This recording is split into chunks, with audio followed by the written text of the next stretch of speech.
So we're going to look at how to mind map, and then we're going to look at some applications.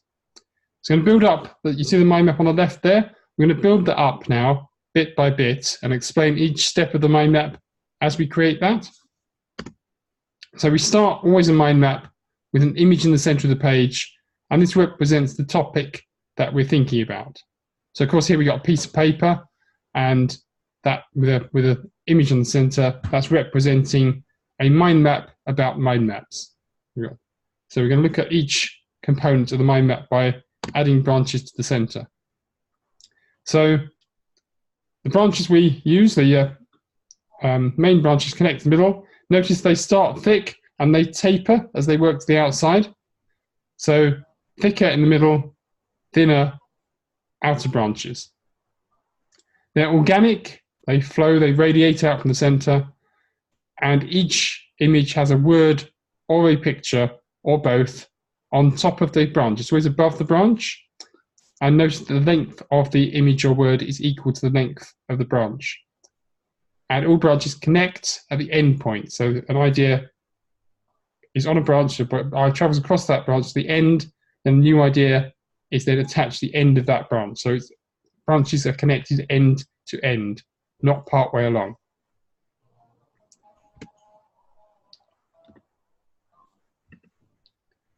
So we use words and we use images.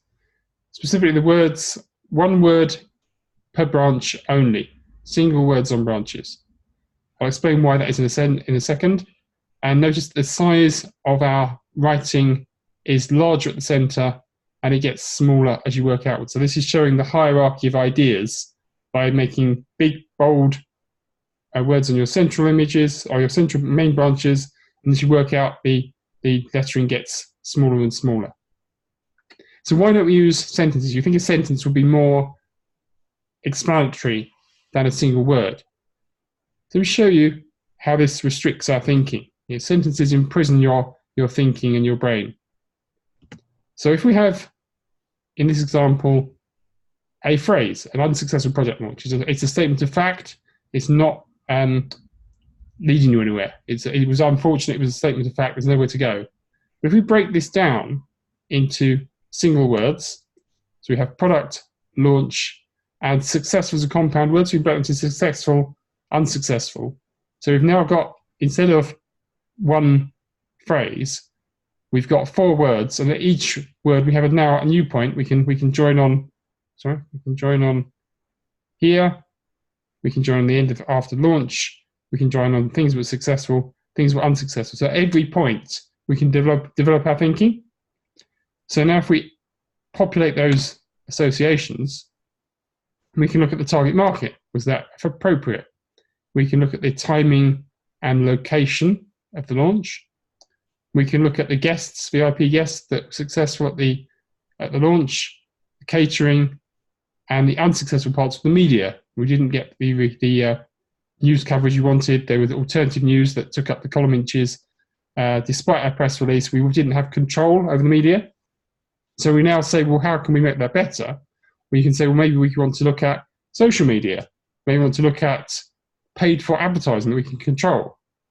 Maybe we don't want to use print media at all. So then you're looking at all the different elements of the problem, and you're starting to now think of solutions to them based on your much wider thinking. So you can be much more creative, much more in-depth thinking by using single words. Develop your ideas far wider. So going back to our mind map, we use colour throughout. And colour doesn't just make your mind map look pretty. It has really good psychological reasons. If you see, we've got one colour predominating per branch. So we've got the blue branch, the red branch, the green branch, and so on. And this is a psychology principle called chunking. So it links together all the information into one group per set of branches. So rather than having lots of disparate ideas, it gives you one chunk of information, and then words another chunk of information, colour another chunk of information. So it's aiding your memory in that sense. We use these colour codes. You can show things by the same colour across branches can be linked together. we can use a different color from the predominant color of the branch to make things stand out. Like key there in yellow stands out because it's different from the surrounding colors, the green of organic, and so on. So you can have different colors. You can use highlights.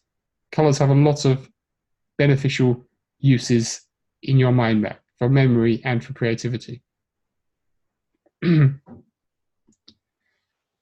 Color helps you to understand and see insights into information. This is a map of the London subway map, the tube map of London. And you see it's really hard to follow, lots of different lines, different intersections, really complicated. But if you then add color to that, it makes it much, much easier. You can see the yellow line there is called the circle line, the red line, the district line, and so on. So you can see, you can follow the lines much more easily because they have a particular color. So color helps understanding and clarity, as well as the things I've already talked about for color. Images, we use pictures, images and symbols on our mind map. The central image we've talked about, use at least 3 colors for this center. Try to have at least 3 colors in the middle. It draws your attention to it, makes it stand out, and the central image is always the largest image on the page. We can use 3 dimensions, make things literally stand out. We can have fun with images. Images are more fun than words are. They can stimulate more ideas than words can. And we use images throughout our mind map. So every stage we're using an image throughout. And we use codes and symbols. There's a difference between codes and symbols. Symbols symbolize ideas. So they are shorthand for ideas, like love can be a heart, memory could be an elephant, information could be an eye in a circle. So symbols are a shorthand for words. Whereas what codes do, codes act as linkage and association. So if you have the same idea cropping up on different parts of your mind map, you can put the same code at each of those locations to show that association. We can also associate using arrows, but the problem with arrows is if you have an idea over on one side of the page and then something on the other opposite side of the page, you need a great long arrow to connect those together, and that can then lead to confusion, especially if you have 3 things, 3-headed arrows, it becomes confusing and it restricts the growth of other branches in between. So codes are really useful if you've got lots of associations. Simple associations can be shown using arrows. Moving on to the structure of a mind map. The main branches that connect to the center are called basic ordering ideas, BOIs. So you sometimes see in television exams, books, and in literature, BOI. Just means basic order idea, means main branch. Mind map structure follows an order. Although you can go to any point and dart about the mind map when you're creating it as your ideas flow, you put them where they best fit, so you don't have to follow any particular sequence when mind mapping. Excuse me. When you come to read it back, you start, as I've been doing, you start at the first branch at round about the clock face be pointed about 2 o'clock, and you work round outwards first, and then clockwise, outwards and clockwise, all the way around as you're reading it. Although it wasn't necessarily created in that order, that's a sequence for reading it back. Makes sense. Of course, you may choose to use a different sequence, in which case you number the branches. You might want to start here. Sorry.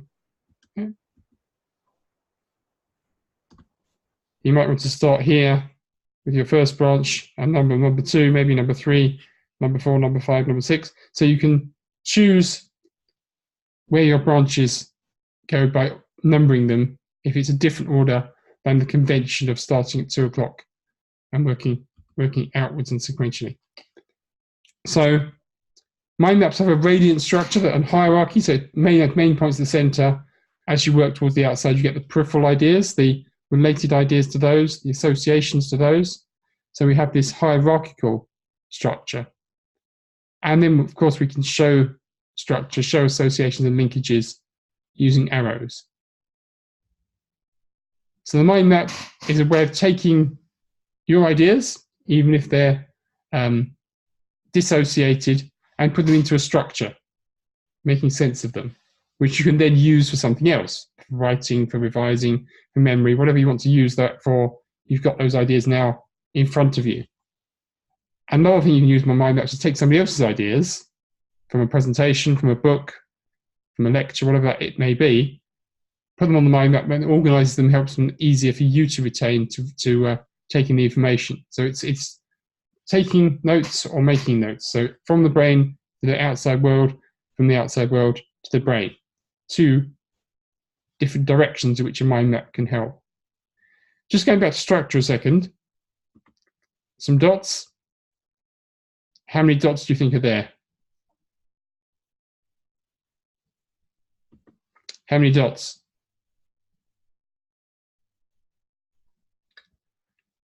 Any guesses how many dots, or can you maybe not be able to respond? So same dots again, different structure. How many dots there? We got 6 groups of 5. That's 30 dots. That's far easier to see and count those dots than it was when you had them here. So it's the same information, but structure helps you make sense of that. So going back, there's our completed mind map. It's going to show you some example mind maps now. First of all, for use when studying. Here's a mind map of a lecture by a biochemist talking about erythromycin. Erythromycin is a type of antibiotic, a type of a drug. And this was a presentation by Jill Barber. She's a research chemist at the University of Manchester. And this was in part of the championships, where we were asked to mind map this as she was giving her lecture. And then you do a slightly tied up version in 20 minutes following the lecture. And this was the result of that. So she says it was discovered in 1952. It's found from a microbe in the soil. And it's used in a solution in water for a variety of different products. Then she talked about the different uses of those, how it's produced. It's produced in Chicago, and they use Lake Michigan to cool the process. The process creates heat. It's actually raising the temperature of Lake Michigan due to the high volume of production they do there. And she then talked about catalysis, how the drug breaks down into products which cause side effects. So we want to see how this breaking down to enol ether can be stabilized and prevented. And her research project is about using deuterium instead of hydrogen, so heavy water, to create a more stable molecule. So that was quite a complicated biochemistry lecture. None of the people had a particular background in biochemistry, but we were able to make mind maps and summarize that presentation as it was, as she was lecturing. Obviously, this is the hardest thing to do, is to mind map while somebody is lecturing, because you don't have a second chance. Once they've moved on, they don't often move back to the same idea. So you have to capture it very fast, but it's still a much more effective way than taking linear notes. If you're trying to scribble down linear notes, that can be time-consuming. You often miss things, whereas with a mind map, because you're just choosing those keywords, picking out those key points, it's far easier to capture information once you're competent with mind mapping than it is with linear notes. So next example, very simple here. Some simple high school biology revision. So different ways in which infections are spread. So you can look at airborne infections, ingested microbes transmitted via things such as sneezing, coughing and sneezing, through contaminated water, cholera and typhoid, for example, through contaminated food, so things like salmonella poisoning, through materials that have been infected, like chickenpox, through entry to the body via wounds and cuts, grazes and sores, and through the natural openings into the body, so your mouth, your ears, and your nose, and your eyes. So ways in which infection can enter the body and how it can be transmitted from person to person. Very, very simple, but this helps you then recall that. You can now, once you've reviewed that a few times, you can close your eyes, you can then picture that in your mind, and when it comes to the exam, you can read off that information to answer questions. We work with a high school student, or one of our instructors worked with his daughter, in fact, and she came home from school and she said, "Daddy, I've been cheating in the test today." And he said, "What did you do? Yeah, how are you cheating?" She said, "Well, I used one of those mind map things. I was able to just read off the information in my mind and write it down on a test." So she thought it was cheating because it was too easy. And he said, "Keep cheating in that way and you'll do well." So mind maps feel like they're cheating because it helps you recall information so much more easily. Another example here, this is kind of high school revision, looking at different biological processes. So on biological elements of biology, so looking at animals, plants, and the environment, looking at the different elements of human and animal biology, looking at the different systems, so the circulatory system, the musculature, growth and reproduction, and so on, the characteristics of living organisms, looking at plants and how the different components of plant, how plants grow, how plants reproduce, looking at different classifications, beginning with taxonomy, and then looking at the environmental elements. So this would probably be a couple of chapters, or a significant number of sections from a book can be summarized with a mind map. Very, very good for revision.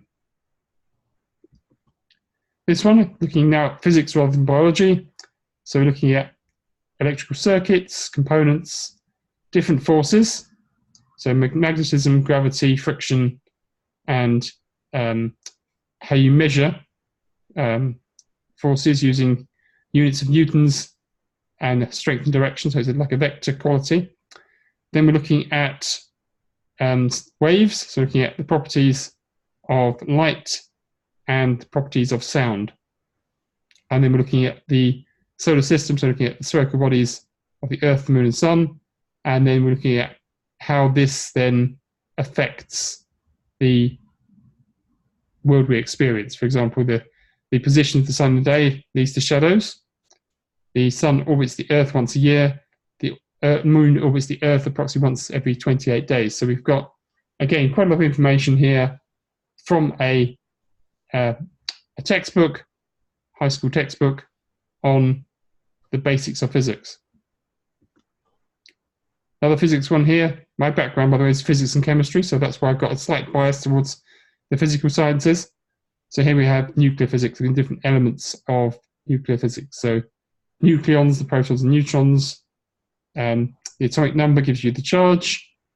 The nucleus is bound by the strong nuclear force. It's about 1/10,000th the size of an atom. It's got about 1 times 10 to the 12 the density of the atom, and it's surrounded by mostly by space, and you've got electron shells around that electron cloud, giving you a neutral atom. So this is kind of A-level, probably advanced level physics, but again, this can be captured very simply using a mind map. So we look at how you can use mind maps to manage time, or in fact manage yourself in the context of time. You can't manage time. Time exists independent of us, but it's how we use that time that mind maps can help you with. We'll start by looking at your goals. You can set goals using mind maps. So this is now taking ideas from your head, put them onto paper, and deciding your goals. So this was my colleague Elaine, her goals for her physical fitness. So she's looking at the cardiovascular system. She wanted to do a 10K run, 20 minutes daily rowing machine. And then she looked at the next branch, the blue branch there is her mental fitness. mental health. So the motivation for training and for being fit, and the Latin mens sana in corpore sano, a healthy mind in a healthy body. Then the green branch is looking at strength training, so circuit training, lifting weights in the gym, and toning and sculpting. So good muscle tone, sculpting her body, and then improving flexibility. So it's these things like the Alexander technique. It's all about posture and position, and swimming also to help flexibility. In the green branch there, you've got balance, which leads to the Alexander technique, the link arrow there. QRT, that's quality recovery time. The alpha waves, the brain relaxing, and yoga to get into that relaxed state of mind, and good sleep. So you can see how a series of things that Elaine wanted to do, all related to fitness, can be summarized on a mind map. She put that on the wall, pin that on the wall, and it gives her a daily reminder of her goals. So it gives her the motivation to start to implement those goals. So of course, the next step, once you've defined your goals, then start implementing them and put them into your daily plan and your weekly and monthly plans. So we can use mind maps to schedule your time. I have a mind map beside me on the desk, and I will highlight off each of the things that I do throughout the month as I cover those. So the mind map is of the month, and it means I can see the whole month at a glance and keep track of the different tasks that I need to be working on. Very easy to add new tasks, and very easy to say to highlight them off as they've been completed. So here's a very quick first thing in the morning daily to-do plan. So this day, this is for my business, so looking at financial elements. So chasing a client for payment, paying money into the bank, and paying for a domain registration in this particular situation. Then looking at the projects for that day, creating a memory proposal for a memory lecture, looking at the scope and the outline, and doing some illustrations for a book I'm working on. Also need to make a call to a client that afternoon, and then also producing a newsletter that will go out that week. So looking at writing it, then publishing it on the web, and then promoting it. So just the things you would do could be anything over the course of a day, but it can be very quickly summarized on a mind map. So you always know what you're doing. You don't have to think, I've done this now, what do I need to do? Just refer back to your mind map. It makes sure you cover everything you need to cover in that day. Much more effective than a list, because you can see it in one glance much more visually. You can go to longer periods of time. So here we have a weekly plan. So this is for somebody studying, it's looking at their different revision part things they're doing each day. So you have a branch, 7 branches, one for each day of the week, and then you can then start to develop the actions and activities that link to each of those branches. And again, you can cross them off, tick them off, or highlight them after those have been achieved. So you keep track of your week and all different things happening that week more effectively than a diary. And then finally here we've got a monthly plan. So the month of May here, looking at the main standard branches you would use most months. You've got the financial elements, projects, my company admin, and the World Memory Sports Council, my other thing that I work on. So looking at the finances there, you've got income, so you've got expenses, you've got expenses recouped from a project I'm doing in Wales, different organisations that owe you money, or companies and invoices that are owed, the dates that are owed there, and the amounts. And then another branch for expenditure, so things that you've paid out for money this particular month. Then looking at the project, one of the projects that month was creating an ebook. So the various different elements of that, the proofreading, editing, addition of exercises, links and passwords to PDF elements of that, uploading it, and then I was making a trip to visit my colleague Elaine, and the things I need to take and the elements of the project that would be covered as part of that trip. Then the yellow branch, they're looking at the business. So newsletter, but I was saying previously in the previous mind map, planning and promoting the newsletter, which then links to the ebook. So it's promotion for the ebook. Looking at different meetings, so teleconferences and physical meetings, where they would take place, who they would be with, and then also a meeting with my accountant to discuss taxation. And then the pink colour branch there, these are various competitions for the memory championships around the world. So Cambridge in the UK, in Wales, in Germany, in Poland, and in Sweden. Some of which I would be attending, some of which I would just be supporting remote. So that's the course of an entire month's worth of projects there, of activities. And so, of course, you can then see the whole month in context. So it frees up a lot of your time. It's much more effective to be able to see how you use your time and therefore not duplicate things. So if you're looking at the different invoices that need to be looked at, you can go through all of those in sequence from that green branch. You don't have to do one and then do something else and come back and then forget you've done the second one and so on. So it helps you do related things together rather than going in and out of different projects and forgetting things, missing things, duplicating things. So it's a really clear way of organizing your time. And of course, once you've got your goal setting mind map, you then transfer some of those goals into your monthly plan. So make sure that the way to achieve your goals is by taking action and integrating those into your activities. So it helps you to do that because you've got a clear picture of everything you need to do. It can be a great way of achieving what you need to achieve. So mind maps are useful for thinking, creativity, for studying, for planning, for revision, and many, many other things besides. You can use it in business, in meetings. You can use it in every field of life, every type of thinking you do. A mind map can help you to be more efficient in that thinking. Tony Buzan described it as the Swiss Army knife for the brain. It has so many different applications and uses.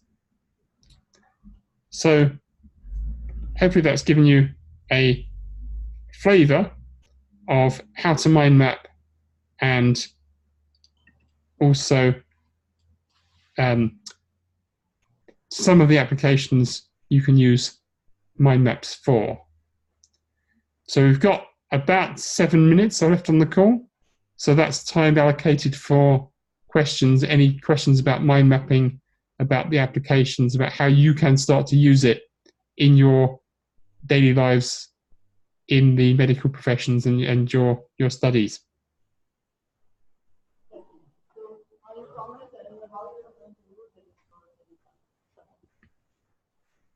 My examinations are near, and I'm a student of psychology. My psychology happens to be. Can you hear him? Okay, can you say that again so I can hear you? Sorry. Yeah, I'm a student of psychology, and as a whole, psychology is a gigantic subject. Yes. And it's not easy to remember all the characteristics, all the morphology. So what I think mind mapping would help me is like I shall be going through the past examination papers and determine what questions have been asked, and within those questions, what are the relevant features of the diseases that I should know, and then make a chart make a whole chart, including the names of the topics, and then to focus on those topics more prior to my exams instead of studying the whole subject, the whole chapter. I think that would help me, mind mapping would help me to just curtail the amount of study and make it a smart study than a hard study. Yes. If you've got a big subject, what you can do is you can take mind maps of the individual components of that. So things about the different elements of your subjects. It could be, so you say, morphology could be one of those. Different elements, each of which has a separate mind map. Then you create what we call a mega mind map. So you create a big, take an A1 sheet of paper, so big like a flip chart sheet of paper, and that becomes your entire subject. So the entirety of the subject, and each of your main branches on that big mind map represents an entire mind map that you've got in the detail. So it gives you the big picture, shows you everything in context, and then you then can develop maybe to the second level of your detail mind maps can be on the big mind map, but then that helps you then trigger the memory of the individual mind maps, but still not lose the overall picture of those being associated together to give you the whole of the subject. So you can use different levels of mind mapping to go into big picture and then down to drilling down to detail. So the mind map can be very useful there.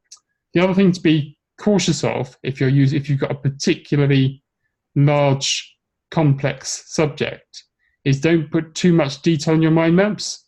So try to really, mind maps are just acting as summaries, as triggers the information, rather than trying to record everything that's in your big, thick study books or from long series of lectures.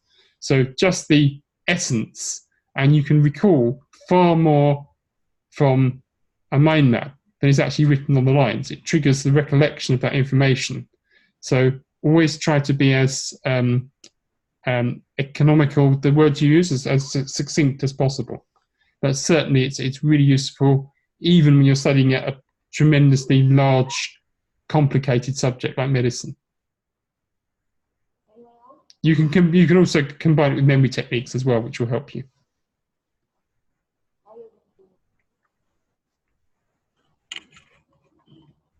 So actually, my name is Dr. Sikandar. I am doing PhD in dental public health and dentistry.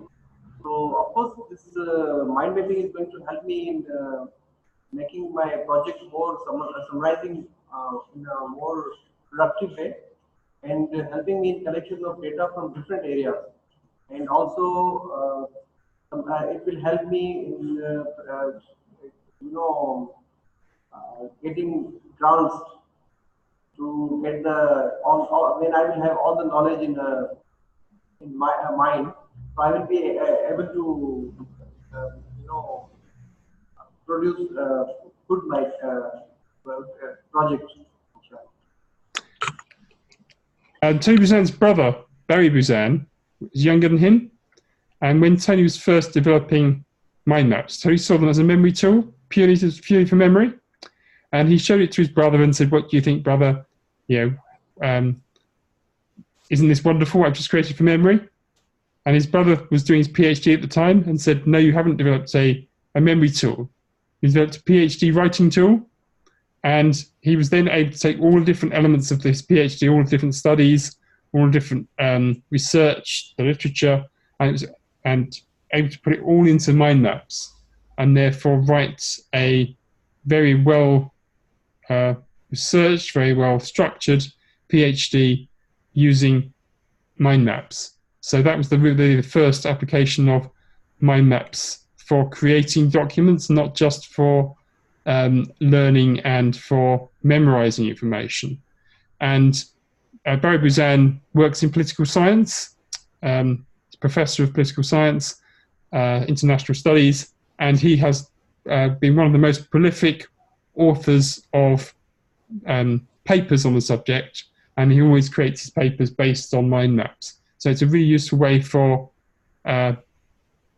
organizing information when you're doing things like a PhD, when you're studying for creating new knowledge. It's not just for existing knowledge. It's great with organizing your thoughts in that situation as well. It's interesting, when I started my PhD and I started working, so my supervisor asked me to, he said, "Have you a plan?" I said, "No." "Do you know how to make plans?" I said, "No." Then, "Okay, then try mind mapping." And then it was in 2007, then I started working, and before that, I didn't know what is mind map. So then I started working on that, and now I'm started teaching my students as well.